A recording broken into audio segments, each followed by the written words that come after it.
Are you or your entity exposed to wire fraud?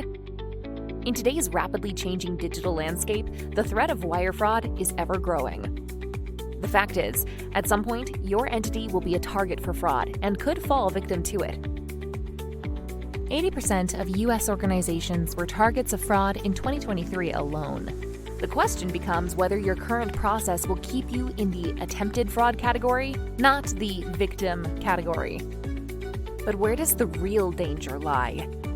The majority of financial transactions, especially wire transfers, still rely heavily on email for communication and authorization. This reliance on email is precisely where the vulnerability exists. Email is the #1 targeted form of cyber attack, and business email compromise, or BEC, is the leading method used by fraudsters to infiltrate and manipulate these transactions.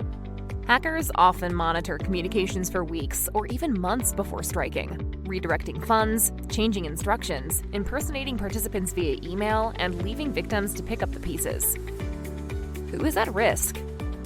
State and local governments are the #1 targeted entity, with banks, corporations, and businesses also heavily targeted. The more people involved, the greater risk of exposure. So, what can be done?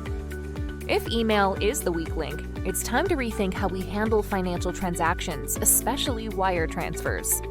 BaseFund's secure platform stands as your first line of defense, a digital guardian designed to authenticate stakeholders, validate their identity, and verify their account information. This purpose-built system doesn't just augment your email process, it can replace the vulnerabilities while drastically improving efficiency. By adopting BaseFund, you are no longer reliant on easily compromised methods of communication. Don't leave your transactions to chance. Protect what matters most with BaseFund. Visit basefund.io to get started now.